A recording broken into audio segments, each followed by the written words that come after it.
All right, everybody. Doug Fowler here with Show-Me StreamCast, formerly known as Pulaski Talks. In here with Stacy Ball. Let's get you on camera a little bit. Might help a little bit. Republican nominee for Pulaski County Sheriff. Quick few admin notes before we get started. Remember, on Monday we have Regina Utley, independent candidate for Pulaski County Sheriff here in Missouri. He's going to be sitting in the studio with us at 6 p.m. And Brandon Swartz, Democratic candidate for state representative, will be with us Tuesday at 5 p.m. So make sure you mark your calendars. Make sure you get us on board and you get us scheduled. So, Stacy, how you doing? I'm doing good, Doug. How are you? Are you glad you got to be glad the primary's over? Absolutely, 100%. 100%. Tell me, what's been your number one transition point from the primaries to the general election? What's been your focus? I got an independent candidate, so the focus is still campaigning and still talking to people. That's not gonna relax, Right. but it is. There's only two of us now versus five, and anything can happen in a primary. Sure. There's gonna be a lot more voters, obviously, for the general election, but it's just getting out there talking to folks and setting up some community forums and trying to draw people in, because I tell you now, because I don't mind going door to door, Right. but daggone, there's a lot of hills in Pulaski County that I think between you and Rex, you covered every square mile of Pulaski County. We walked a lot. Well, It paid off. It paid, yeah, absolutely. It's like we've seen the presiding commissioner. He said that it paid off. You got in early and you did the job, and you convinced the voters that you're the man for the job. So, I once again, congratulations on a campaign road run, and I look forward to the future with the general election coming up.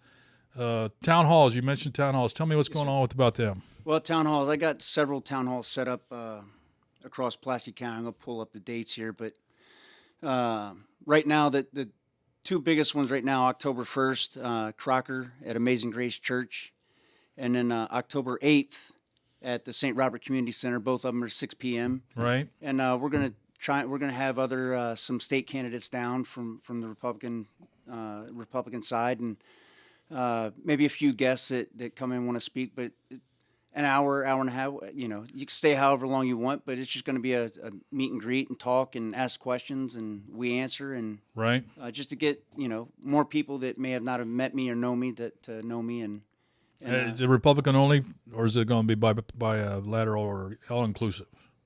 Town halls. Well, anybody can come to attend, Okay. but they're my town halls, so Okay, gotcha. That's what I wanted to clarify. Yeah. Okay, good. Thank you so they much. get set up their own. Yeah. Now we're going to refresh a few things, talk some things we probably already talked about before, but just refresh all the voters and the public. We have a new audience now. We're spreading out a little bit across central Missouri, the undeclared capital of central Missouri, St. Robert here. I want to recapture the energy you felt when you decided to declare. How long ago did you declare for sheriff? I remember It was, I think it was 12 or 13 January of 2023. Wow. I started in November, started with my getting my website Right. and stuff up, but I officially announced in January 23. And what was if you could think back and you're sitting in the corner and you're told to give me one thing that motivated you to want to run for sheriff? Because literally, well, no, not actually. It's a tough question, I know, but what would you have to say is your answer to it? The biggest thing is just leadership. Right. I wanted to go down there and provide the proper leadership to the deputy, because that place, Doug, it's a brand new facility. We got deputies to do great things down there. Right. The detention officer do great things down there, and I just, after working full time in the department, I came from the SRO, then I went full time narcotics, and then went back to being an SRO, and just working in there full time, Right. and seeing and hearing how things were operating. I just, it could be better, and I want Yeah. it to be better, because to be able to or to have the experience that I have, Mm-hmm. running large organizations as a first sergeant, and what I was able to accomplish with the soldiers and my NCOs and all my leaders and things like that work with me, there's no reason why that a place like that can't be top notch, Right. first class. Right. You got a lot of sheriffs like, Phelps. I consider Phelps County a first class run organization, and I mean, I want to bring that to Pulaski County Sheriff's Office. Great. I think they need it. Now, you spent how many pairs of shoes campaigning this season?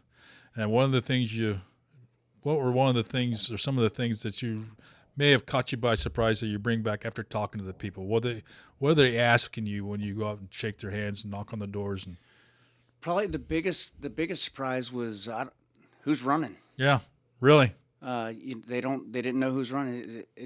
I was naming them all, and then finally, I was like, "Hey, I'm the only one running." No, I'm just playing. No, I'd name them, but Sure. That caught me by surprise because Right. I'm like, "Well, you're the only one that I've seen going door to door, so Right. you got my vote." I'm like, well, "All right." The other thing was probably the biggest thing, and I don't mean this to be disrespectful, but a lot of people well, who's the sheriff? Wow. And just sitting thinking of that, I want everybody to know who the sheriff of Pulaski County is. Not because that's because I'm out there. Sure. I'm out there in the public. I'm out there in the eye of the people. I'm talking to people. I'm going to different places. I'm going to functions. I need to do everything I can to get my name out there and to be known and recognized. So that way, I don't want somebody to, daggone, I don't even know who the sheriff is. You're literally the face of the organization. Yes. And it's just being sheriff of itself. And kind of segues into my next question, community engagement. Obviously, you've taken this seriously. Yes, sir. You set up the town halls, getting your name out there as a speaker. People get to know you. How would you say that ties into your vision for an engaged community and community relations, trusting and counting on our sheriff's department? Well, the biggest thing is I got to get people to know me. Yeah. There's a lot of people that don't know me that, whether they were for me or against me, Right. A lot of those people that may not have voted for me, they probably didn't know me. Right. They've never worked with me. They've never been around me. They know my name, but they've never, they don't know what I'm about. They don't know where my heart's at. Right. So communicating with those people and letting them know who Stacy Ball is versus who they thought I was based on somebody else's perception. Because, Right. So just being able to engage and talk to them one-on-one or talk to them in a community forum. And if you don't know me, I invite you to come out to these community forums because that's what they're there for you to get to know me. Ask me the questions. See where my heart's at, see where my mind's at, and see where my focus is at because, my bottom line is the people are my boss. Yeah. Not the governor, not the president, not the county commissioner. The people are my boss. Right. And I fully understand that. I take an oath of office on the Constitution, the state Constitution for Missouri, the state of Missouri Constitution, and the U.S. Constitution. Those are my guidelines. Right. So I put my hand on that Bible, and I swear to take the oath that I'm going to do everything I can in the office of sheriff, Right. to protect my community, and that's what I take seriously, and that's what I want people to know that I'm not in it. Power means nothing to me. Right. Power to me comes from the people. Power to me comes from the people that work for me. They're out there executing these things every day. It's not me doing it. These guys and gals out there working as deputies and detectives and detention officers. Those are the ones boots on ground doing the hard work. And again, like you said, I'm the face of the organization, so they do great things. That brings credit on the sheriff's office. Not only them, but that's what I care about. Right. That's where I'll get my credit, and that's the way I was in the military. I mean, if I had a soldier win Soldier of the Year, and that soldier just pumped themselves up, and they elevated themselves away from their peers and promotions and things like that, and that's what I want to instill in them deputies and them detention officers and detectives. It's not about one person. Right. It's about the organization, and we change that culture and start getting and building those people up and building leaders and building competent deputies. That's going to be that's going to be a huge relief for the citizens because that's what building leaders and building teams and and being the leader of the organization is about. It's not about me. And I would caveat that, say then it becomes reflective upon the citizens, the voters, the county. Hey, we've got a sheriff's department that cares. It's out there. We know who our sheriff is. I grew up in the county. We always knew who the sheriff was, and even though it was a small town in Iowa and stuff like that. But yeah, that'd definitely be a good mark to aim for. You're going to be my sheriff, or if you win the general election, you're going to be my sheriff, and I should know who you are and what you stand for. Now, that just brings to mind, this is literally your first show in the general campaign now. And I don't know, I'm going to meet Regina, and she's going to come in there next week. But what right now, if somebody's to ask you, which I'm going to do, what sets you apart from Regina as far as based on what you know of her and her history? You probably know her better than I do, but that would vote. Well, no, I don't know her very well. Okay. I mean, I've never worked with her, but I'm gonna the same thing, Doug. Right. I mean, it's what I ran on in the primary with my leadership experience, my work experience, working in the sheriff's department for that long of a time, and not only as an SRO, but I also worked as a detective. Right. During my summer months when I'm off, I was in the sheriff's office. I was working right alongside with my partner Christian Butler and, Right. and Linda Burgess when she was down there at the detective's office. So I've worked. I mean, I've done a lot of things for this county, Yep. and I've worked hard to get where I'm at. And I think that my leadership, my confidence, my competence, it sets me apart. Not only just Regina, but I mean that's what helped me in the primary Sure. too. Sure. And as people get to know me and they get to understand who I am and what I'm about, I think that they read into it a little bit more as on their confidence level. Okay. And that's the biggest thing. I'm still running on that, and that's I mean that's the biggest thing. I mean, leadership is going to drive the train. Right. And if you don't have a quality leader in charge of that, an organization like that has the issues that they have, it's going to take strong, daggone leadership, and that's the main thing I bring to the table that really sets me apart because, no, I haven't been a leader in the sheriff's office, but that background and knowing what needs to be done and knowing how I can do it and what I've got my plan. Sure. Sure. And it's just going to take a team effort to bring that all, my leadership team and I to bring that all together. And I think I got a great leadership team assembled, and that's going to be the driving force of getting things accomplished.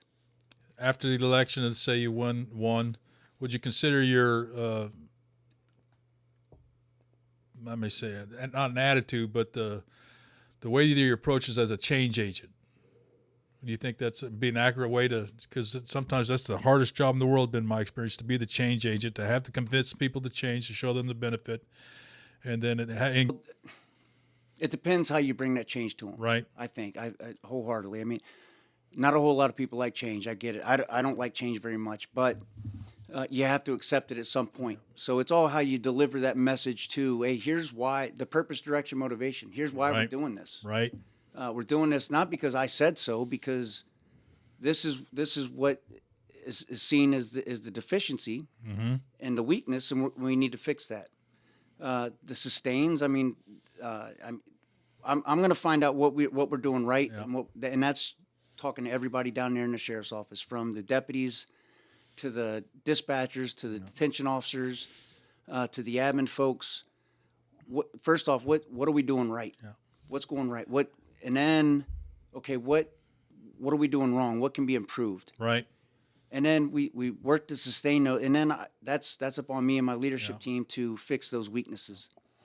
Having a new sheriff coming in, I mean, that's always especially if it's not your sheriff that you voted for. It's a kick in the chest. I got it, but that's the way elections roll. It is. It's the same as the president. He is your president, whether you vote for him or not. 100%. I mean, no matter what you think of him, yes, he is the president of the United States. If I'm elected, then I will be the sheriff of Pulaski County, and I'm gonna run with that, and I'm gonna be the best daggone sheriff that I can possibly be for the people of this county and do right for my deputies to do right for this county. Would you say it's similar to a 90-day assessment for a new commander? At 100%. Okay. Yeah, 100%. that's the first thing that comes to mind. New commander comes on board, what are they going to do? They're going to set 90-day assessment. Before they make any big changes, you got to figure out what's going right, what's going wrong. Yep. I mean, the biggest thing is assess what personnel I have. Yeah. I mean, because there's holes all over the sheriff's office that need to be filled. Yeah. Who stays, who goes. I mean, that's all. I've said I'm not firing no one. Right. I've never said that. I can't fire everybody. Right.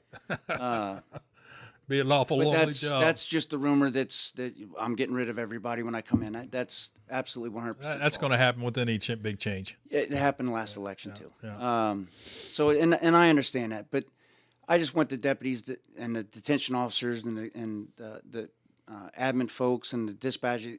I'm coming in with an open mind. I'm coming in, and the community as well. I'm coming in with an open mind. There may be people that won't meet my expectations and won't meet, the goals that and the standards and what I have outlined so far in my 30, 90, and 180 day assessment. So if that's the case, then I mean that's just the case. But you got to give people a fresh start. You got to let them start over. You got to let them and take you in. So once I give my first initial briefing to those folks, when I go in there and now I'm the sheriff of Pulaski County on January 1st, that's when the assessment starts. But I'm going to give them my the three things: nothing unethical, immoral, or illegal, and don't lie to me. That's the three biggest things. And then just do your daggone job. Right. There's some other things that I'm that we're going to talk about, but. It's getting them in that mindset that I'm not the enemy as the new sheriff. You're working for me. You're wearing the badge. You're wearing the title of sheriff out there in the community representing this department. And I expect you to act like professionals, leaders, and deputies. Yeah. They're literally the faces of the community. They're the part of the community that they're serving as well. Mm-hmm. Now we're going to talk a little bit strategic. Law enforcement changes and politics, a major national topic.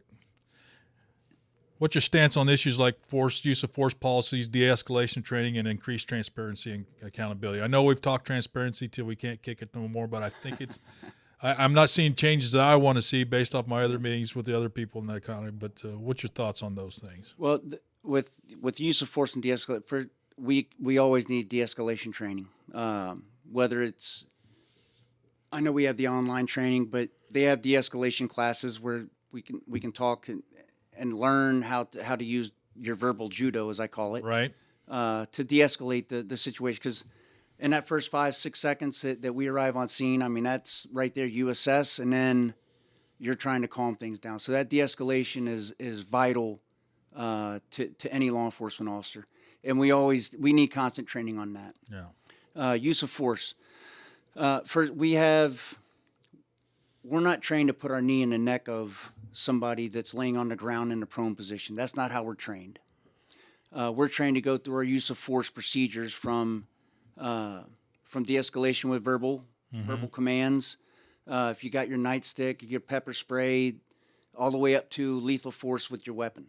We have a taser. I mean, there's a lot of areas that you go through, a lot of things that escalate your use of force that you have to be responsible enough to be able to mentally know what level you're at to use the proper level of force.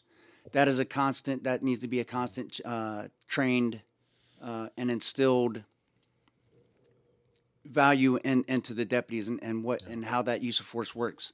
On top of that, with physical aggression, you're in an altercation. You can't use your weapon. You need to be able to fight your way out of it. That's going to be a big part of what we're being trained on. What I want to train these deputies on with the use of force, as far as a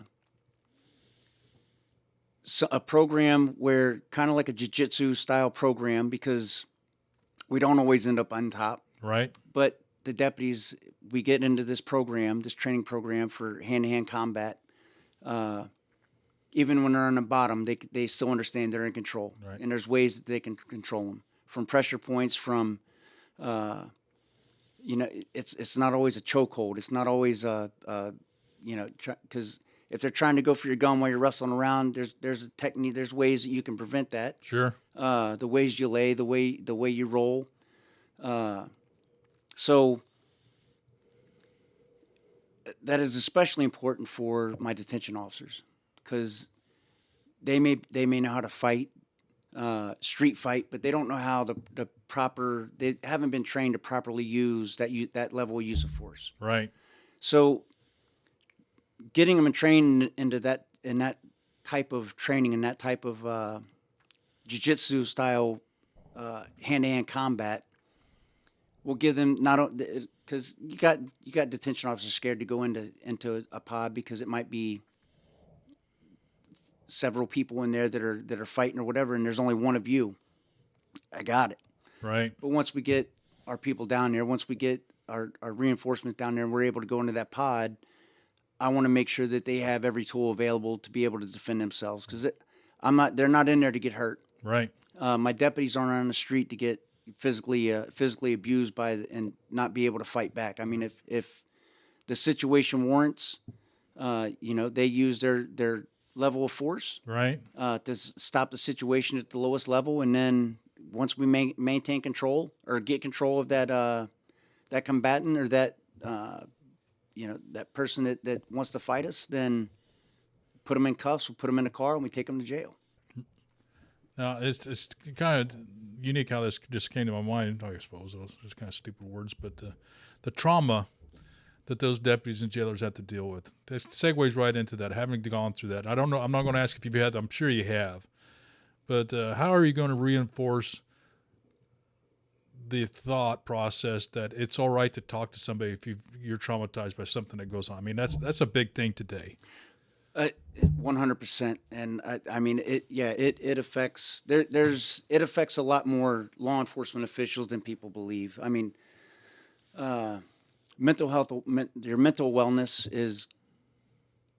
it's got to be key when you're on the road, because if you're dealing with an event that happened, just like PTSD, if you're dealing with that event and it sparks up, now your focus is away from the citizens of this community. Now you're thinking about yourself. Now you're thinking about dealing with whatever you're dealing with. And I had a person in mind that was going to help me with my mental wellness program. But what I was told by her was, I think the fire department has started a mental health awareness program where law enforcement, first responders can utilize that. Oh, that's awesome. To get the counseling. On top of that, we have our department chaplains. Right. May not, you may be comfortable with the department chaplain. You may be too comfortable or whatever. But we have the mental health awareness program set up there. And forgive me for not knowing exactly, but I don't know if I believe it's St. Robert. I don't want to. Right. But it is established, and it's for all first responders. Well, that's great. I was not aware of that. But I do, if that doesn't work, I do have somebody in the community that wanted to start a program, help me start a program for that. But also our churches. Right. These pastors would, from whatever church that I would call upon, I mean, that I've talked to, they would have no problem coming in and talking to someone as well. And it's, it's a counseling. It's, as long as you're not making a threat, you're not doing, you're not suicidal or anything like that. I mean, it's between you and the pastor, you and the health assessment team that's working with you, and we take it from there. But everybody needs that release of what is going on in their mind, because if they don't get that help, again, it just builds up, and now you're thinking about other things versus what your job is out there doing now, and that's how you get hurt. Wow. Well, I'm overjoyed to hear that there's tools that are available to you and to the deputies if you are to win the election, and at least I know that they're there for them now as well. It's really good to know. Yep. Now, with all these miles on your boots, shaking hands, knocking doors, talking to people out in the county. Have you heard their worries? What's the most worrisome or their biggest worry as far as crime goes in the county? Biggest worry about crime? Well, I mean, the biggest issue that I was dealing with was when I call a deputy. Well, I want a deputy. Right. I don't want a St. Robert PD. I don't want a Dixon PD. There may be reasons for that. Sure. Because we're tied up, and we've called that agency to respond until we get out there. Which, I mean, that's going to happen, and that could happen with us too. If St. Robert's tied up, then we respond to help St. Robert. I mean, that's just teamwork. Right. But a lot of times, deputies don't show up. Right. And that's been their biggest complaint. Whether it's Wow. An aggressive dog they've called like 3 times, and they just say, hey, well, shoot the dog. Right. That's probably been the biggest complaint, is just when they call for a deputy, they want a deputy. And wouldn't that tie very well into your transparency plan as far as keeping the public aware of the resources and capability that you do have to be able to attack the big problems and the small problems? If I understand, we only got 6 deputies on the street, and I got a bad dog here. They can't get out here right now. Wait a minute, 6 deputies? When you? Well, I don't know. I mean, after you've taken over and you've. If we had 6 deputies, Doug, we'd be flying high. But that's the scenario I have. At least if I'm cognizant of the fact that your resources are not infinite, you've only got X number of deputies on the road, and I'm worried about this aggressive dog. Oh, they're busy. SRPD or Crocker's coming out to help out. Got it. I don't understand why. I think that ties really well with your transparency plan. And a lot of that could be alleviated with the dispatchers, though. Okay. I didn't even think about that. So there's dispatchers aren't there to. They're there to give us the call. The right. Deputies. They don't make the call of whether a deputy goes out or not. That's the deputy's job to make that call and to actually, go to that call. But if the deputies can't get to that call, then, one thing I'm going to require from my dispatchers is to notify, like if Doug Fowler calls for a deputy, deputies are tied up. As soon as the deputy's available, I'm going to get one out to you. I'm going to call you back in about 15, 20 minutes and let you know the status. Right. So 15, 20 minutes go by, Doug Fowler should be getting a call from my deputies are still tied up. Yeah. I will get one out. So that way you don't feel forgotten. Yeah. Now, great. There's a lot of things going on. Yeah. I mean, they get all kinds of calls. They're getting all that, but that's going to be for them to get that battle rhythm and going into that dispatch office to, hey, daggone, I got to call Doug. Hey, Doug, this is so-and-so from Pulaski County Sheriff's. The deputy's on his way out. I think it's also reflective of the thing I heard once, the time I call a deputy is the worst time of my life, or a police officer. So, but the deputy may not empathize with that because they don't have the necessary understanding or just not grasping that. And I think just like you said, the training and education of deputies and the dispatchers, hey, this person's calling for a reason, and to them it's a crisis. Now it may be a stub toenail, but it's a crisis. And that's incumbent upon the dispatcher to get all that pertinent information to feed that deputy, so that deputy knows what he's walking into when he arrives, him or her arrives to the scene, so that way they can. Because it may be a situation where I'm responding, well, hey, we need to get 2 deputies. That's a domestic, and that sounds right. We need to get as many people out there as we can. So if a deputy's on a call, he may have to break that call and go help out. Or we call one of our sister cities and, hey, can you help us out? We got a situation going on, and my other deputy's tied up. That's just the teamwork that's got to continue to happen within Pulaski County. Now, I'm showing my ignorance. We have one 911 center, or does the sheriff has their own? Waynesville have their own. Everybody's got their own. We have a 911 center. Right. We have our own dispatcher. The sheriff does, and then Waynesville has their own dispatch center. How about St. Robert? Oh, I'm sorry. Yes, St. Robert has their own too. Now, I'm just. So I think. Well, I don't want to speak. I think Richland goes through Waynesville, and Crocker goes through 911. Could they not just spit? What do you call it? Whatever. Just thinking out loud. Could not we have just one 911 center? I mean, to pool resources. I think that was the I mean, I wasn't here when or I may have Right. been, but I wasn't involved in law enforcement when the 911 center was built. But I think that was I think that might have been the plan. Right. But But to me, that sounds awful didn't confusing. it didn't come to fruition Right, like that. right. I know we've tried 911 center. I don't know why we went to it and went away from it. Right. Maybe it was manpower. I don't know. It wasn't. Well, I just know from my experience with different fiefdoms and stuff like that, people like to have control of their own assets. If they can maintain and can afford it themselves, like I East St. Robert, Waynesville, I'll have my own. Thank you very much. Yeah, Have a nice and day. that could be too. Yeah. It's I mean, to each their own. But the biggest thing is just being able to communicate with Yeah. everybody.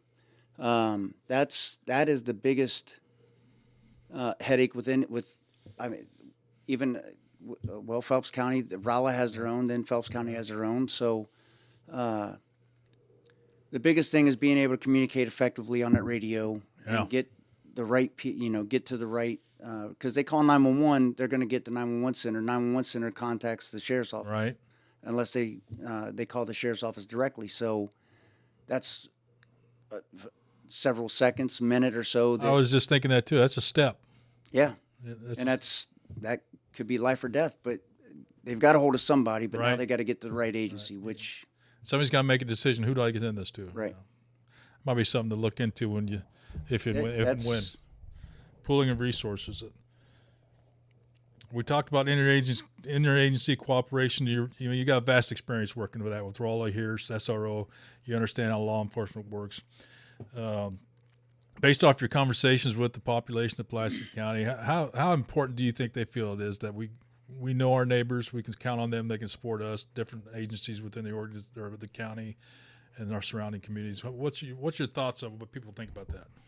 Well, that's going to be incumbent on me to go around to each of these agencies and talk to them and tell what here my plan, and Right. here's I'm here for you, Right. and I expect the same support, along with the surrounding counties and surrounding sheriffs that are going to be taking office too. I've talked to them all, Excuse me.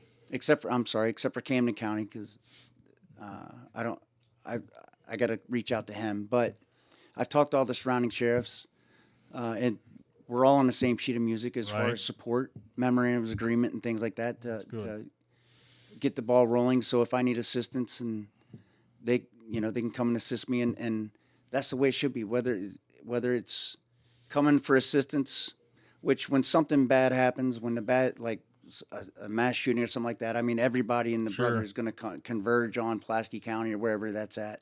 They're not going to be calling, hey, can you support? They're going to be heading this way. Right. But with that, we got fire, we have emergency management, we have other assets Are you in need that we need to make sure that we're tied into, and we have a great working relationship with, especially our emergency manager, because we've Right. had a couple floods here. We have an awesome emergency manager, Right. and being able to see what he's planned or had planned, and how that incorporates with the sheriff's office, so that I know that plan, Sure. those plans, and I can pass that down to my desk, so that we have knowledge of what, if a flood happens here, then this is what we're going to do. Right. We got to close down roads, then here's what we got. Here's what we're going to tape off the roads, the low water bridges, things like that. We do that all the time.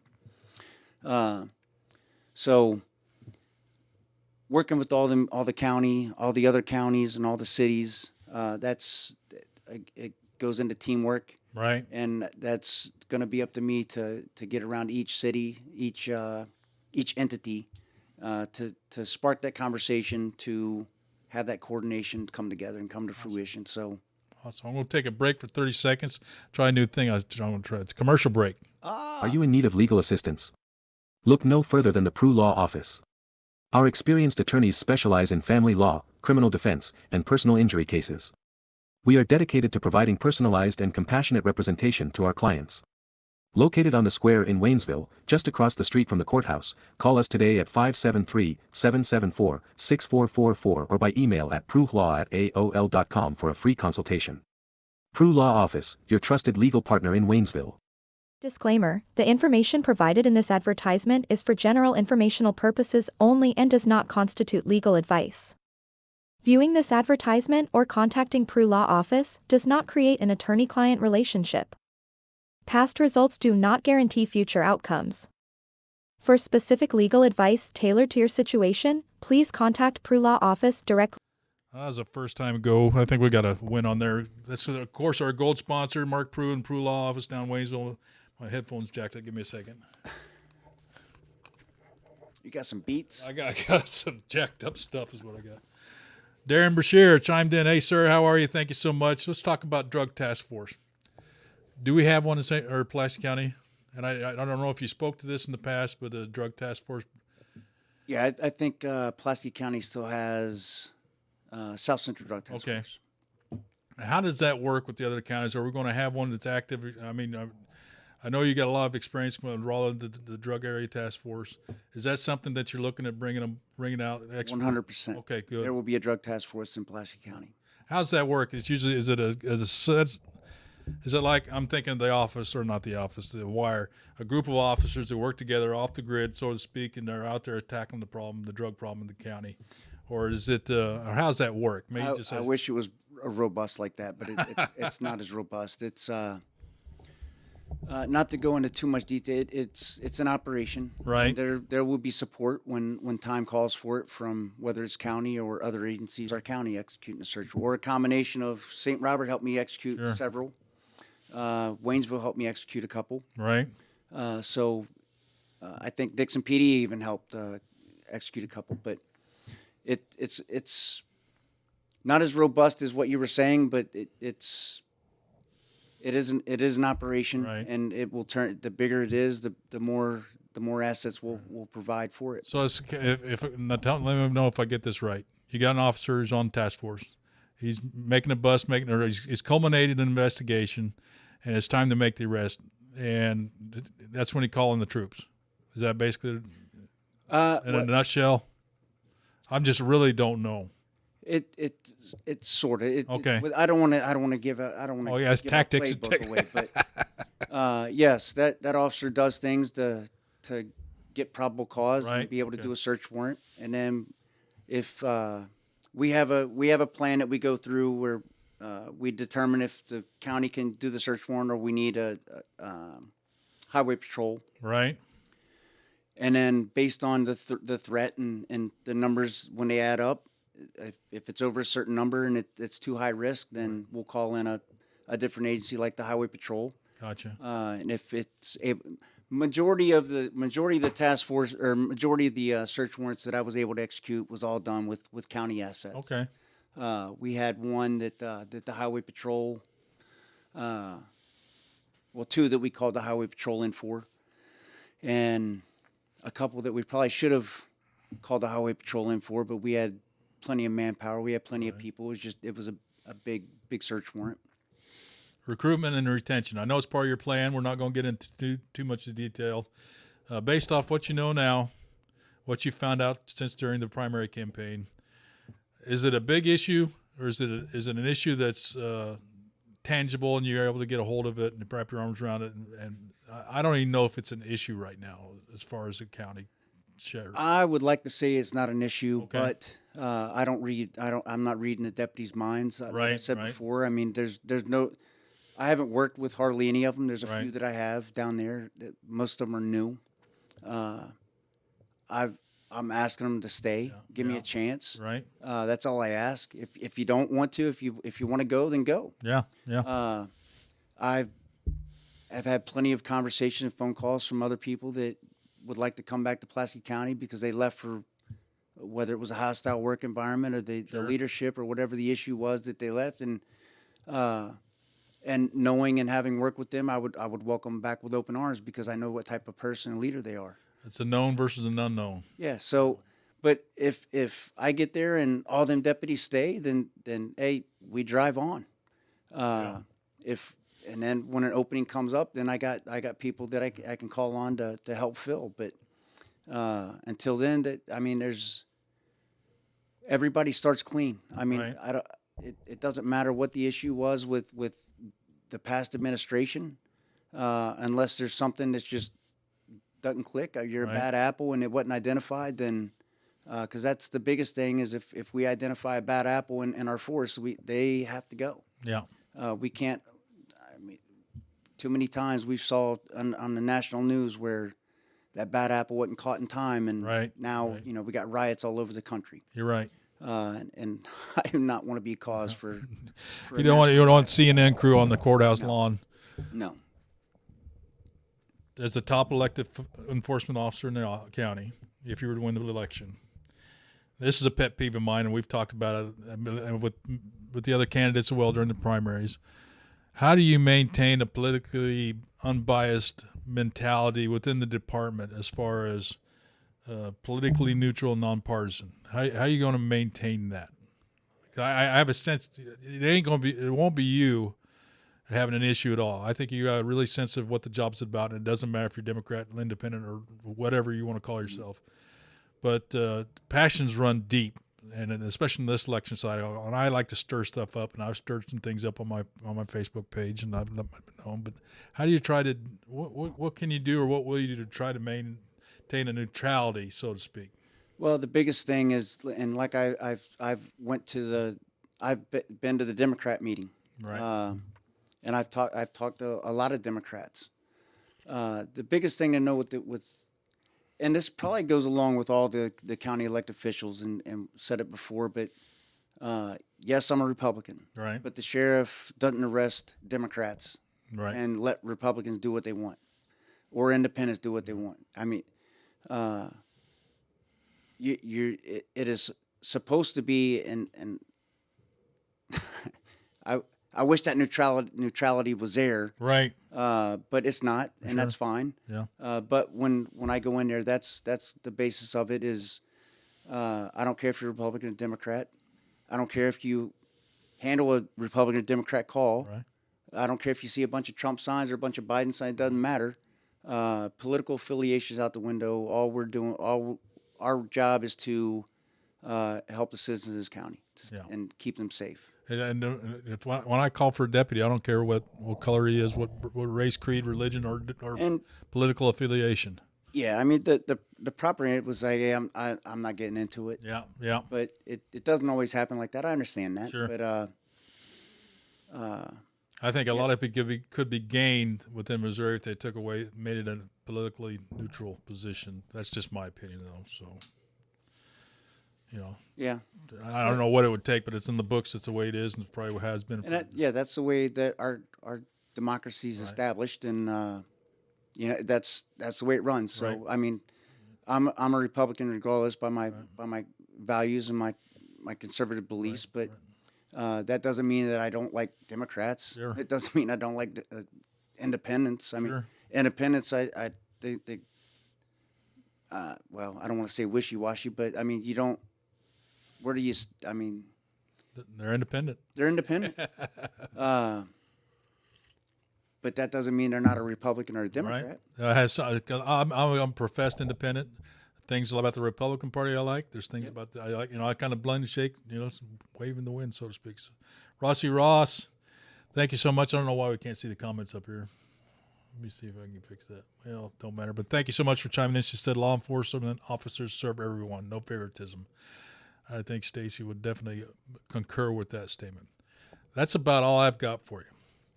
I appreciate you always coming in. You're welcome anytime. Yes, sir. And we will be broadcasting from at least 2 of the town halls. Stacy and his team are putting together, one in Crocker and one in St. Robert. One on the 1st is in Crocker. Crocker, yes. And then on the 8th is St. Robert Community Center. And check out Stacy's webpage and keep an eye on my Facebook page for the calendar invites and stuff like that. We'll definitely be there broadcasting, making fun of all the speakers and stuff like that and spitball. So with that, we thank everybody for chiming in, especially and a shout out to our gold sponsor, as always, Prue and the Prue Law Office. They always make this happen. Thank you.